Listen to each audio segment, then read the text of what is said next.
Ladies and gentlemen, welcome back to Gaming with me, Tony Mo, and it's time to talk about Metal Gear Solid 5: The Phantom Pain. I want to give you guys my sort of hopes and concerns, just like I do with all of these up-and-coming releases.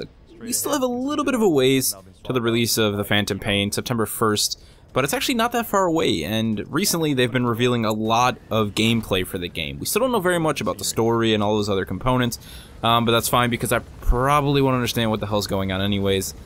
Like just about every single Metal Gear Solid game I've ever played.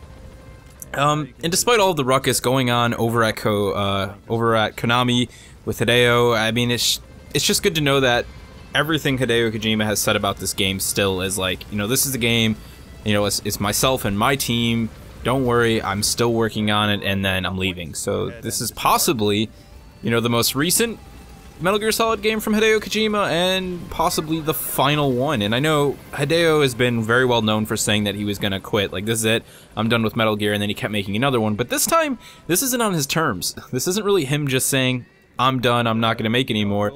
This is more so a matter of Konami just deciding that they don't know what the fuck they're doing.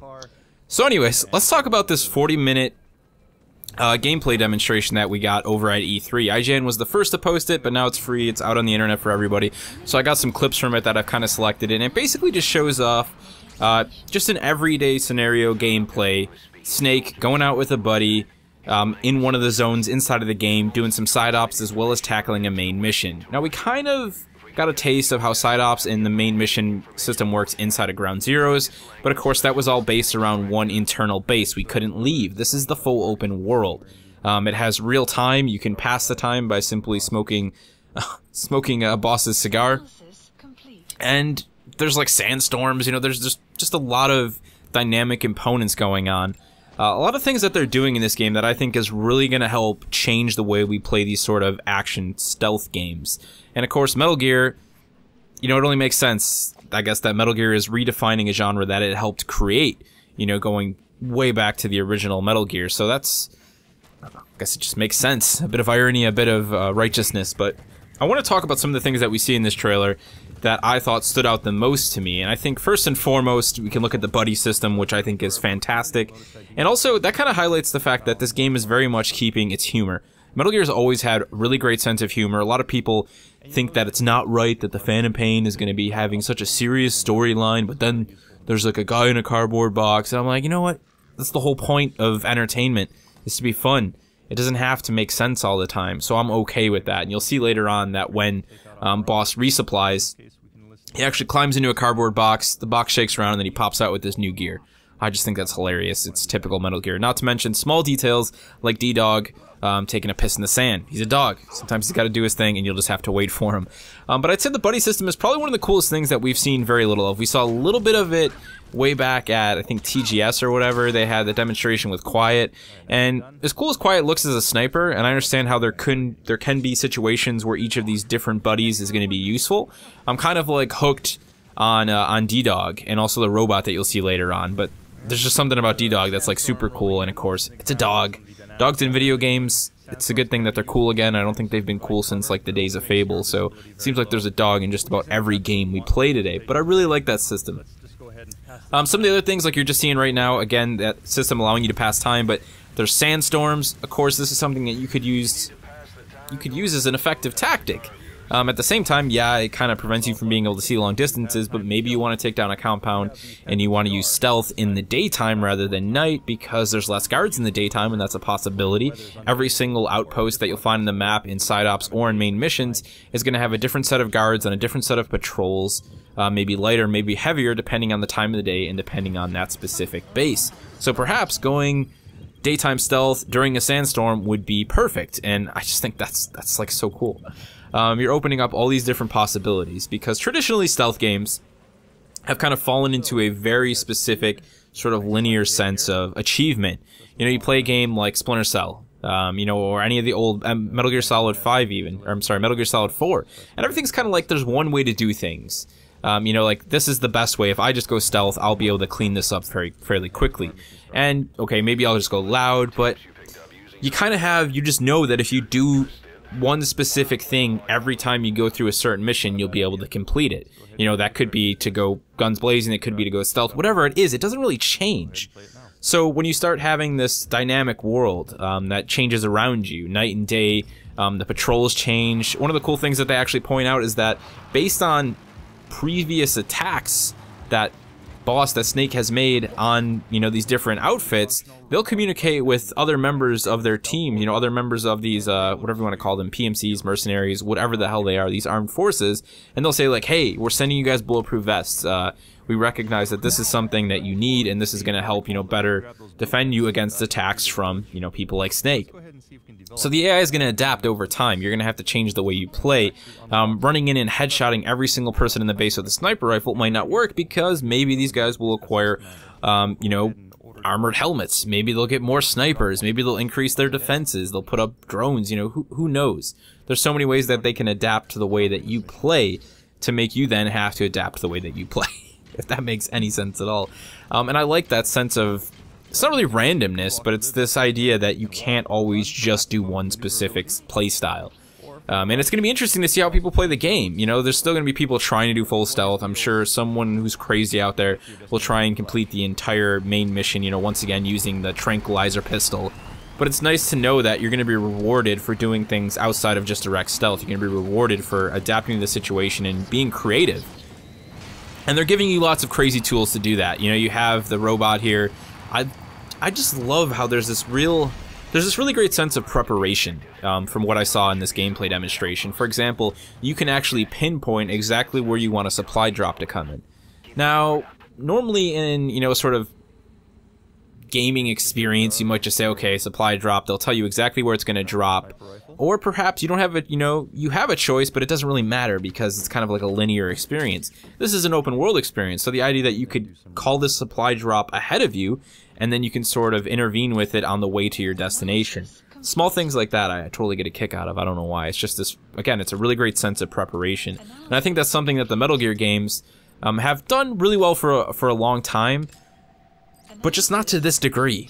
You know, you played like Metal Gear Solid 3, Peace Walker, all those games, and some of them had more open world settings, but it was kind of an observe and then action, you know, sort of setting. Observe and then act. So you would look at the enemy patrols that were in front of you, decide what they were doing, and then you would act. You know, you'd go stealth, you'd eliminate them, whatever you were going to do.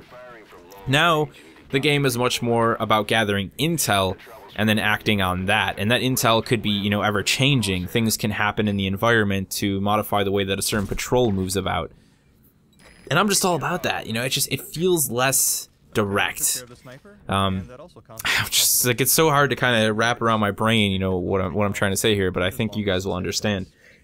You know, obviously a lot of this could just be because it's an open world, and I think a lot of it does come from that, but they've made strides to make sure that this open world has a reason to be open.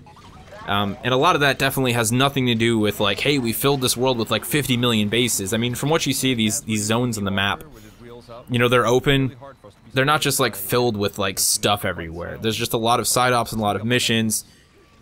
But the point of it being open, again, is to give that player choice. It's not really, I don't know if there's going to be any exploration to the game. These are things that we don't really know too much about.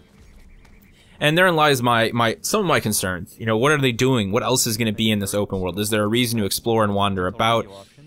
It's almost like if there wasn't, I wouldn't be disappointed. So it's kind of a non-concern. It's like, who cares if we can't explore? It's a Metal Gear game. You know, it's about shooting stuff and sneaking into bases and destroying VIPs and eliminating satellite dishes and, you know, just gaining control and power. And of course, you know, in the background of this entire experience, we have that ability to equip our own mother base. So, you know, you're looking to gather resources from the open world to take them back to mother base. There's just a lot here. I mean, and this is just like this 40-minute gameplay we saw of just basically side ops and missions. And it's like, it's this huge change, right? Because you look at Metal Gear Solid 4, and this is kind of the other thing that I've been discussing with a couple of my friends who are big Metal Gear fans, is like Metal Gear Solid 4 was this ridiculous story-driven, mostly linear gameplay experience that just had a crap load of cutscenes. It was like hugely focused on cutscenes. Everybody remembers that. If you played it on the PlayStation 4 at launch, I mean, there was like 3 different install points throughout the course of the game where it had to install more content because the game was so large and it was so broken up by these cutscenes. Now we have like this 180. Hideo's just like, yeah, no, that was terrible. And you know, he's someone who you see when he speaks about his games, he sees someone else's project. He talked about this when he saw The Division, and he doubts his own work, and then it's as if he instantly adapts and learns from what someone has done. He is, in my opinion, he is very much, you know, an eccentric personality in a way. He's one of those people who sees something, recognizes that it's been done, and then he can instantly translate that into his own work. And I think that's what makes his games so spectacular, is that they're always looking at what other people are doing, and not so much just copycatting that, but understanding why that person did that and what benefits it could have, you know, what impacts it could make if he put it inside of his game. So to see this whole, you know, Metal Gear thing just go open world and have this game be, you know, the sense of just do what you want, do when you want. Of course, there's a story in the background for you to progress, and I'm sure there, you know, there's important characters to meet and to interact with, but there's this really great sense of, like, just, you know, stealth, tactical espionage. Do what you want, do how you want it, be your own kind of Snake, and I'm all over that. There's definitely a lot more in this video. It's 40 minutes long. I've kind of just cut it up into some of my interesting pieces. You guys should definitely go check it out. I'll have a link to the full video. If you watch, you'll see a lot of what I was talking about, a lot of what the American commentator, the person they had presenting the game, talks about. All these different mechanics that they're implementing. You know, these guys that are getting taken out right now, they were the two characters actually talking about bulletproof vests that were going out to another base. I'm just really excited. I don't really have too many concerns, to be honest. This is just one of those games that looks absolutely stunning. I really liked Ground Zeroes, as small as it was and as much of a demonstration it was, and we're actually going to be playing a little bit of that. I think I'm going to start up a series. We're going to try and run through a bunch of the Ground Zeroes missions. I know a lot of you guys have been asking for some sort of a series like that, and with September not actually that far away, now may be a good time to do that. And this is definitely a game that I'm going to be looking to play on the channel. Let me know if you guys are excited. What was the last Metal Gear that you played? For me, it was definitely MGS4. MGS4 was probably my favorite Metal Gear, because I have to admit, going back to the first time I ever played the original Metal Gear on the, not the original, but the first Metal Gear on the PlayStation 1, it was an experience that was very difficult for me. I hadn't really played that type of a game before, but it was something that I definitely fell in love with very quickly. Because of just how challenging it was. And then I kind of moved through and played a lot of the different Metal Gears whenever I had a chance at a friend's house. A couple of them got ported to the original Xbox actually, and I played them there. But Metal Gear Solid 4 probably is the one that I played through the most and that I really did thoroughly enjoy, despite all those cutscenes. So let me know your thoughts on everything Metal Gear. What was your most recent Metal Gear? If you had to pick a favorite, what's your favorite? I think that Metal Gear is also a game that establishes a lot of really great characters. So if you personally have a favorite character, I'm not going to tell you mine. We'll wait till the release, and then I'll share it with you guys, then I'm going to keep it a secret. But if you have a personal favorite character from the Metal Gear franchise, feel free to leave it down in the comment section below, and of course, let me know all your thoughts on Metal Gear Solid 5, The Phantom Pain. Are you picking it up? Are you excited for it? Just let me know down in the comment section below, and I will see you in the next one.